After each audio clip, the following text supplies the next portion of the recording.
watched a lot of movies. I know what I'm doing. What's that thing? Go big or go home. I feel like I'm being threatened with a good time. I am driving. Oh.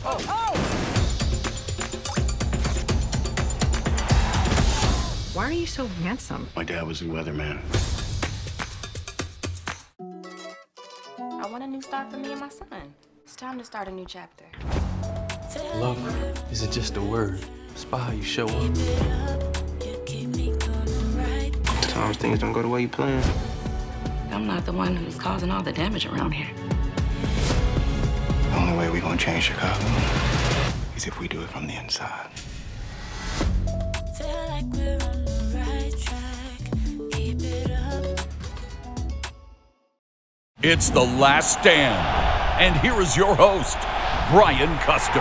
That's right, it is The Last Stand. I'm Brian Custer. We bring you the biggest names in the sport. You know, my guest today, it's a special one, I'm not gonna lie. Former Olympian, former 3-division world champion, now like a successful TV broadcaster.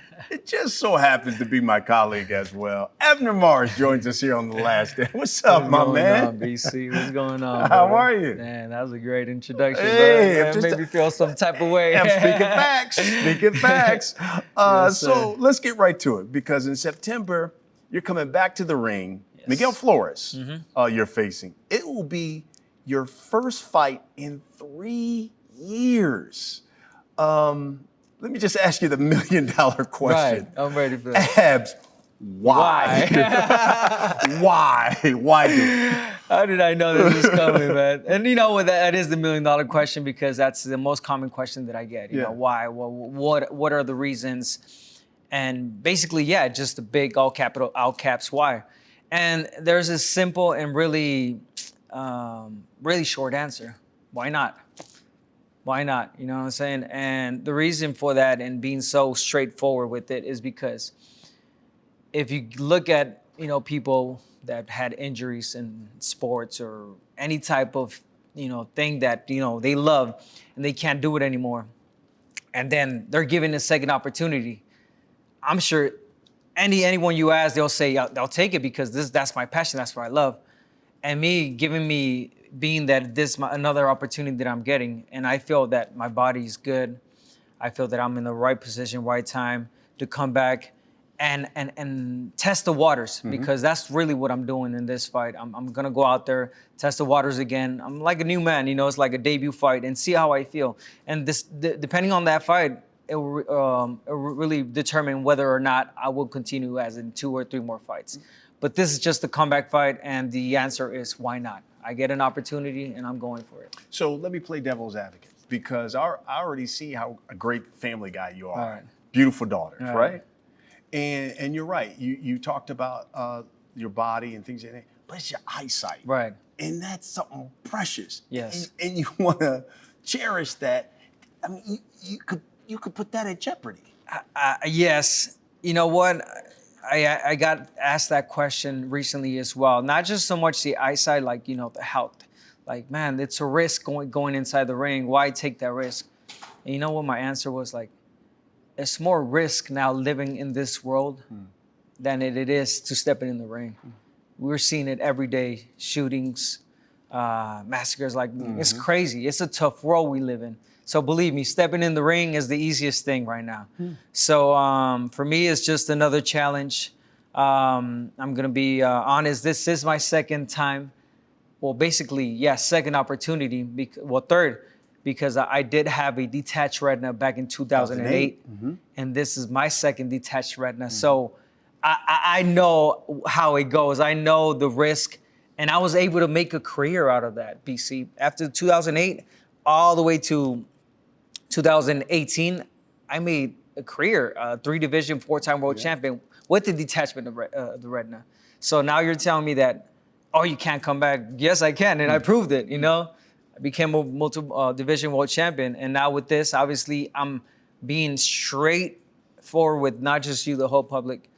I'm not trying to make a career anymore. I'm just coming back for just for gratitude, to enjoy it. This is not my job. If you tell me right now, Abner, is boxing your job? Nah, my job right now is being a broadcaster on Showtime. That's my job. This is just a hobby right now, boxing. Yeah. So I'm just gonna enjoy it every second, every moment of it. So in other words, you want, if my career is going to end, I want it to end my way. Exactly. It should be like that for everyone. I mean, not everyone gets that opportunity, and I'm giving that opportunity, so I want to end it like that. And what about seeing punches? Because like you say, you had a detached retina for one eye, but then you get it in the other eye. What about seeing the punches? That's a fair question and a good question. And the answer for that is the eyesight is good. Okay. And I wouldn't be fighting other than, without a license. No one can just come in and, hey, I want to fight. Yeah. I didn't just wake up one morning and say, hey, I'm going for it. No. I had to go through these procedures with the California Commission. I saw 3 different doctors. I got my eye exam with all types of machines. Like, I went through a lot. I went through it. And it was a committee that we had it was during the pandemic. We had to sit down through Zoom. It was like chairman from everywhere, doctors, to get an approval. And at the end, Andy Foster was like, all in favor of Abner getting his license. It was a unanimous decision. Everyone raised their hand. They said, well, I don't see why not. And the number one was the 2 doctors that saw me. He's like, I don't see why not.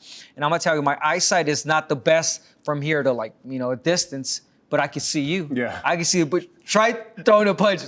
I will block that shit. You know what I'm saying? So what I'm saying is that, people think that you need crazy eyesight. Yeah. No, as long as I can see my opponent in front of me, reflexes, all that, I'm good. What was the discussion like with the wife? And that's another good question. And I'm gonna be an honest man. Yeah. She don't want me to fight. Yeah. My wife doesn't want me to fight. My kids don't want me to fight. But they need to understand that it's not at this moment. It's not. Before I used to do it for them. Yeah. Before it's like, babe, I'm working for you. I'm getting paid. It's a job. We're gonna make a living out of this, and we have. And we're good. We're good. We're good. We're blessed. Thank God. I accomplished a lot, and I made some really smart decisions. But now it's not. I'm sorry, it sounds bad, but it's not about them. It's about me. It's what I want, and I want to come back, and I want to get that feeling again. And you know how it is, man. Behind the mic, calling the fights, and I'm like, man, that could be me. And here I am getting another opportunity, and I'm going for it. So I was reading about your comeback. Yes. And you made this quote. I know everyone is used to seeing me suited and booted on TV, talking about the beautiful sport of boxing. But let me remind everyone, I'm a bad motherfucker in the ring. And on September 4th, the world is going to remember what they missed. Tell me, there was some passion behind that statement. Tell me about that. And it's so funny because I literally said that as I woke up one morning because my publicist, Hannah Bolts, shout out to Hannah. She hit me up and was like, Abner, because she didn't even know, is it true you're coming back? I'm like, yeah, bad motherfucker's back. That was the first thing I said, I swear to God. And she starts laughing. It was like, oh, we got to use that as a quote. I'm like, I'm dead serious. Because I know how good I was. I know, the love and the passion that I put in the sport. And I always gave my heart out, when it comes to fighting. And I always left out in the ring. Win or lose, there were always exciting fights. So people never were disappointed to watch an Abner Mares fight. So, I'm back. I'm back, baby. And once I published it, once I put it up on social media, people went crazy. I mean, you had mixed emotions, obviously. Right. People going crazy, like, man, I've been waiting for this day my whole life. And other people's like, yo, why, champ? No, don't do it. I get it. And I don't judge anyone. Everybody's entitled to an opinion. Correct? So, they're all welcome. But if I were to be that person to just take whatever people said, if they said I can't, then I shouldn't. No, I know I can, and I am. Got it. Last time we saw you fight, 2018, right? You took on Leo Santa Cruz. I remember we did that fight, the rematch there in LA. Is it feasible that after 3 years away, you'll be in top shape, have the timing to compete at the elite level? Not now, and that's me being honest. As far as I don't think so yet, and this fight will show. I think it's easy to get in conditioning. Easy because I put in the work, but it's easy to go in there and train. I've been training already for a couple of months, say 3-4 months that you get into training. The conditioning is going to be good. Timing, you could get it. It's just your body. Everything's body. I mean, I could put my body to training. I could just be ready for a fight, but there is a time, we all have that time that our body says, hey, it's time.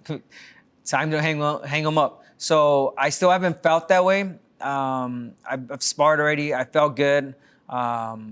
Hitting the bag, all that, I felt good so far. So I think it's I can't answer that unless I go in there in the ring as a pro fighter come September 4th and really see how my body reacts. But as far as now, the training is good. Hey, what's up, everybody? I'm Brian Custer, and our new podcast partner is Athletic Greens. I started taking Athletic Greens because I wanted more energy, and I got to say, I really love it. Athletic Greens, it doesn't taste like it's super healthy. It has that really mild kind of tropical taste, and I'm telling you, you're going to like it. So what is Athletic Greens? But I'm going to tell you, one delicious scoop of AG1 and you're absorbing 75 high-quality vitamins, minerals, whole food source superfoods, probiotics, and adaptogens to help start your day right. And it contains less than 1 gram of sugar. There are no GMOs and no nasty chemicals or artificial anything at all while still tasting good. And it supports better sleep quality, recovery time, and also supports your mental clarity and alertness. AG1 is a small micro habit of big benefits, and it's the one thing you can do every single day to take care of yourself. And it's lifestyle friendly. So whether you eat keto, paleo, you're vegan, you're dairy-free, or gluten-free, and it costs you less than $3 a day. And additionally, for every purchase, AG1 is donating to organizations to help get nutritious foods to kids in need. In fact, No Kid Hungry here in the U.S., well, in 2020, Athletic Greens donated $1.2 million to kids. Now, look, we're going to make this thing simple because Athletic Greens is going to give you a free 1-year supply of immune-supporting vitamin D and 5 free travel packs with your first purchase. All you've got to do is go to athleticgreens.com/laststand. Again, athleticgreens.com/laststand. Take ownership of your health and get yourself Athletic Greens. So you mentioned this. I remember 2008. You suffer a detached retina, right? Then in 2019, you're basically getting ready to fight the biggest fight of your life in Tank Davis. And I think it was maybe the week of the fight you had to It was the week of the fight. Week of the fight, because you suffer a detached retina in your right eye, and you said you did it during sparring. Do you remember? During sparring, yes, I do remember. Talk to me about that day. So yeah, man, I was getting ready for that fight, which that would have been a great fight. To this day, people were like, man, we were waiting for that fight. And this is Tank Davis that was barely starting his career. Yeah. He was already someone, starting to make noise, basically. And I was going to be his toughest fighter, to date in 2019. And it was going to be a good fight. I was 100% ready, man. I was ready to put him, put up a good fight and, come up victorious. But unfortunately, the detachment came. I do remember it was a sparring session. I was sparring lefty and he hit me right in the eye socket. Like I felt it. I felt the pressure. I'm like, oh shit. And I backed up a little bit and then I started seeing blurry. And, I kept going. I didn't tell my coach. And that was a Monday. And then I sparred again on Wednesday. And then I sparred again on Friday. And then the vision kept getting less and less. And you know what? I told my wife, I didn't tell my coach. It was the week of the fight. I had already done my eye before the eye exam. The eye exam. I had done my eye exam already.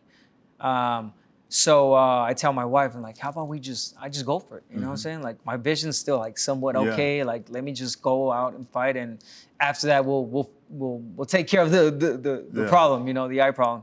She's like, no, babe, you can't do that. You know, you can't put your eyesight in jeopardy. You know, we gotta cancel this. So yeah, I went out and told the coach, hey coach, and he's like, man, how come you didn't tell me? When did it happen? I'm like, yeah, I kind of explained to him. Like, all right, cool. So I went to go see my doctor. Yeah, detached retina. And the way I explained is because I've been through it. You know what I'm saying? So I'm like, yeah, detached retina. I'm like, hit it, coach. Tell me. I mean, doc, what is it? Detached retina, right? And he's like, yeah, detached retina. I was like, all right, cool. So same procedure as I did with the right eye. I mean, left eye, and you know, it took some time. And believe it or not, I've been approved for early this year is when they approved me. And I was taking my time. I was training. I was, you know, I wanted to be not just physically, but mentally ready. Yeah. And get my family ready and the people close to me ready before it really got announced. And I remember back that time, and correct me if I'm wrong, I think initially it was like an elbow injury. Right. He didn't even want to say it was a correct. Why is that? Why is that? Well, just because of this. I didn't want people to know because people tend to feel some type of way after, like, oh, it's that type of injury. Oh, it's serious. Oh, he shouldn't, you know what I'm saying? So I wanted to hide it. I was like, no, it was, I think it said elbow. Yeah, it was an elbow. Oh, I injured my elbow. But it would have been weird for Abner not to be out for 4 years, you know, 2 years, 3 years with an elbow injury. So I remember telling Mr. Al, you know what, how about I just come out and tell the world, you know, what really happened. Yeah. I was like, let's do it. Did you think your career was over? I did, yeah. I honestly did. And the reason for it, because it's my second detachment, you know, that second eye problem. And I said, you know, nowhere in the world are they gonna allow me to fight again. No one's gonna take me serious. And yeah, I did, honestly. It was a sad moment for myself because it wasn't during the peak of my career, to be honest, but it was during a good time. I could have made really good fights, really, really good fights. Had a big name. Again, you know, I was gonna fight Tank. And, you know, all that, you know, could have been good, would have won that fight, could have kept going. Even if I would have been a close fight, you know, I had bigger fights. So, you know, all that took a dump, and, you know, everything happens for a reason. Why do you think it didn't spiral downward for you? And the only reason why I say that is I remember when I talked with Sugar Ray Leonard, and he talked about when he first got his. And he said he was in a room, didn't want to come out. He was like, my career's over. It's when he started drinking. Right. It was the first time he took drugs. Right. Why do you think your career didn't spiral downward? Damn. Wow. Maybe because you guys don't know my story. You guys don't know what was behind, but I went through all that too. Yeah, I remember just, you know, crying, being in my room. I picked up drinking a lot. Wow. I drank almost every single day. It was just bad moment for myself. And I remember my wife would tell me, babe, you got more to live. Like, there's more out there, you know? And I'm gonna be honest with you, it wasn't until I picked up this gig with Showtime that really woke me up and said, hey, there's other things for you, Abner. You know, and this is a man that, you know, thank God I made good money. I have investment, I have property. So it's not like I was dying to come back and get money. No, I was living good, but they just stopped me from doing something that I loved in a really good time. So that's what hurt me the most. And yeah, it was just bad. It got to a point that my kids thought that I didn't do anything for a living, especially my youngest, you know, because obviously my oldest, she's 16 now. But my youngest, she would come up to me, was like, Dad, what do you do? What do you do for a living? Like, you know, Mom, she's the one that makes the money. Mom's doing this. And like, because you would just see me at home doing nothing, you know, like just throwing my life away, like, man. And it was sad. And then you start losing friends, the so-called friends that you were there. And it's a funny thing because now that the fight got announced, you won't believe how many people Everybody's like, we're back! Champ! It's been a long time! Oh my God. But I don't even judge these people no more. You know, you gotta be the mature person. I'm like, yeah, it was, hey, thank you, support me, man. Here's the link, buy your ticket. Right, exactly. Yes, sir. But, you know, I went through it, man. I went through it, no doubt. When you look back on it, obviously you said the Showtime opportunity kind of pulled you out, but was there one certain person that pulled you out and said, nah, bro, don't, this is a dead end? I obviously, got to thank God and my family, my wife, and I got to thank Mr. Al Heyman. Mr. Al was always there. Wow. Always there. Till this day, imagine, I've been, and this is, again, an honest man talking. I ain't got no contract with Mr. Al. Yeah. I was just word, you know what I'm saying? Yeah. He's that type of relationship, and I'm just so grateful with him. Some people say he's a myth, he's a legend. No, he's real. Yeah. He's a real man, and he's a real human being. And man, I get him. He's helped me a lot. He helped me get through this, and he's always been there supporting me. And he's giving me another opportunity, and I'm just grateful. That's fantastic. I remember Abner, even covering your career when we had all your fights on. You had this really unprecedented run. When you look back on your career, especially in 2010, you won titles, 3 different weight divisions. I think over a total of 5 fights over a 2-year span, 8 months to be exact. I mean, 5 fights, world titles, 3 different weight divisions. What was the proudest moment when you look back on the career when you say, man, I was a bad motherfucker there? What was your proudest moment when you look back? All of it. Everything you mentioned, because it was back to back to back to back, all these fights, there was no pause in between. And the proud moment was that I proved a lot of people wrong, doubters wrong. I was a young kid that no one gave a penny for me, you know what I'm saying? I come from nothing. And I know this is a story you hear from all the fighters, and that's the truth. I always say that boxing is a poor man's sport because, it doesn't take much to put on gloves and hit the bag, and you see talent, you go for it, But it takes more than that, the heart too. And my proud moment is just knowing that my family, my mom, my siblings, they're all proud of me. And not just that, I've been out for 4 years. I swear to God, there was not a day I would walk out to the street and say, well, champ, when you back? Champ, when you fighting again? Yo, champ, you're missed. So that is like, man, so I know I did something right. If it was 1 person, 2 people, whatever I touched, and then people were inspired with what I did, I'm blessed with that. And I'm sorry, before you get to the next question about inspiring, this fight is also for those people that couldn't do or can't do anything because of an illness or an injury.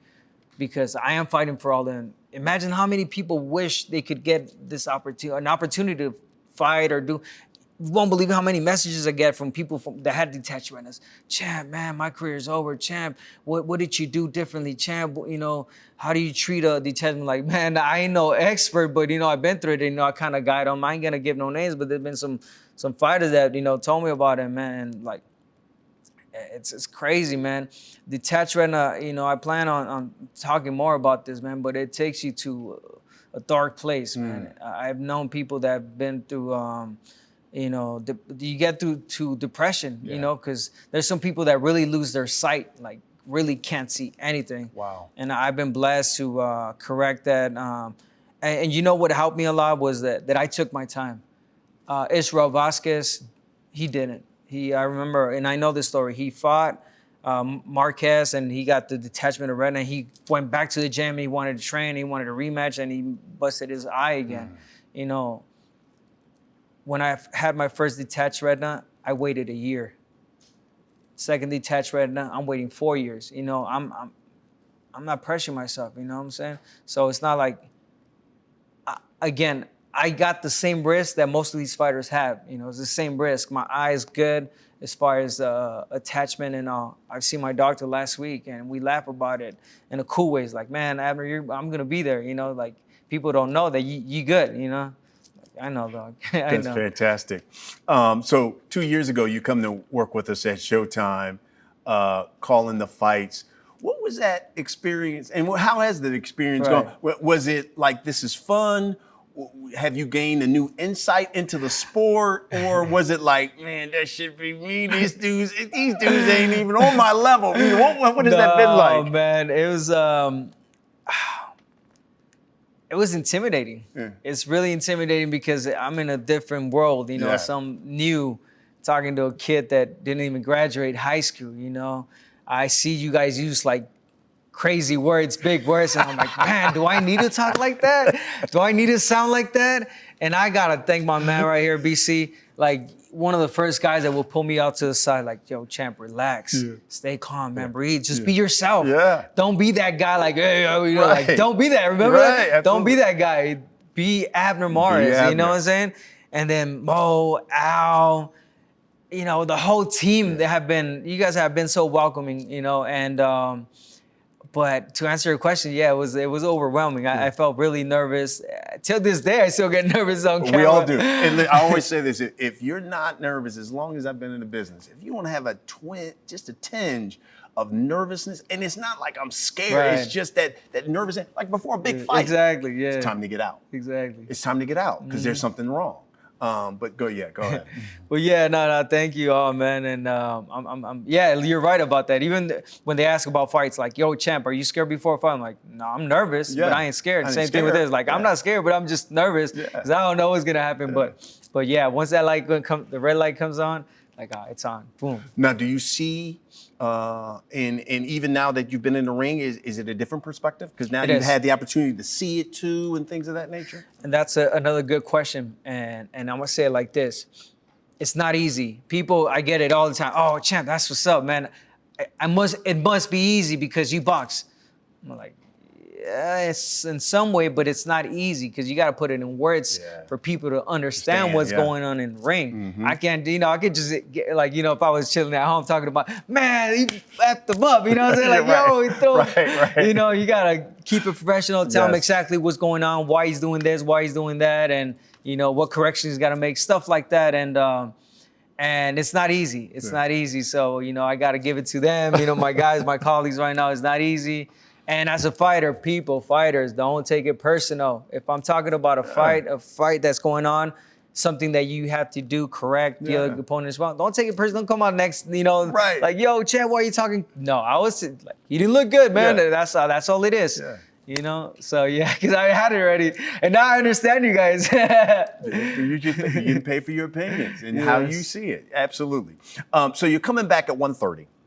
How different of a fighter will you be at 130 in this version of Abner Mares from a skills perspective compared to the one we last saw? You know what? A good example would be, obviously, in somewhat comparisons, and the comparison is Arislan Lara.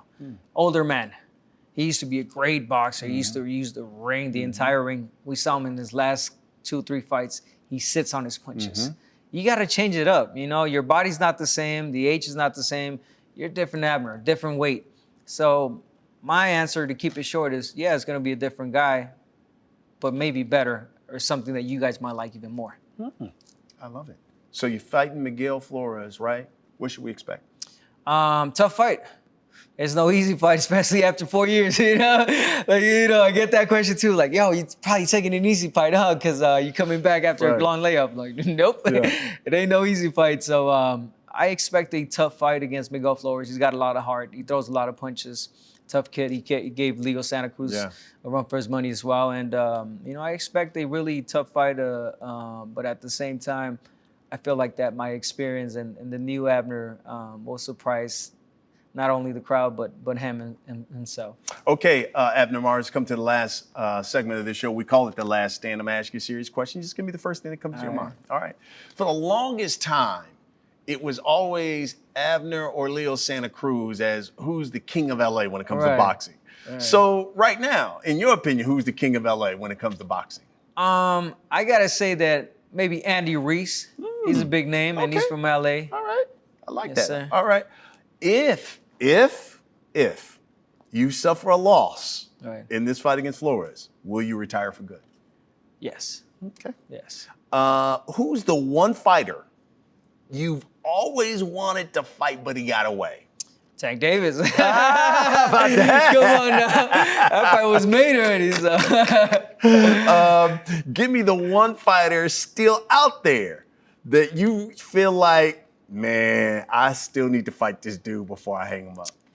Johnny Gonzalez, the guy that gave me the KO. How about that? Yes, sir. Yes, sir. Because Where is Johnny Gonzalez? I have no idea. Let's go look for him. Can someone find Johnny Gonzalez for us? And the reason I say that because that was my first defeat. Yeah. First round knockout, Yeah. man. Nobody was expecting it. I I wasn't know. even expecting it. I'm like, yo, what's going on? know. How did I end up down here? But I know why. I know the reasons, and I know I could beat him. And I think that's the one fight that I would want before my retirement. Last but not least, will Abner Mares, in his return here, his second chapter, become a world champion again? Oh, man. That's a good question and a bad question, too. And I'm going to say like this because it's not in my mind right now. I'm not thinking about a championship. I'm not thinking about a long run. I'm thinking about the fight itself right now. So to me, that's a championship fight because I'm fighting for a lot. Yeah. You know, more than just physical. I'm fighting for a lot. So after this fight and that's it, and maybe one more, and to me and myself and many other people, I'll be a world champion the rest of my life. Yeah. So I don't need a title, man. Well, listen, as you know, especially when you get in on the media side of it, you got to be unbiased here. I'm certainly going to be biased when it comes to that fight. You know what I mean? I'm going to be pulling for my guy. Thank you. You know how much I care about you, and I wish you never luck. Like you said, hey, you understand it's your life. Exactly. You want to do it. You want to go out on your own terms, and I understand that. Amen. Thank you. But listen here, folks. That's what we do here on The Last Stand. We bring you the biggest names in the sport, and I tell you what, even when it comes to the sport of boxing, nothing getting any bigger than this guy here, Abner Mares. Thanks for watching, everybody. We'll see you again next week.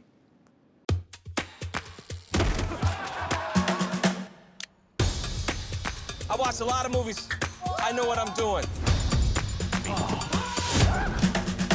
What's that thing? Go big or go home. I feel like I'm being threatened with a good time. I am driving.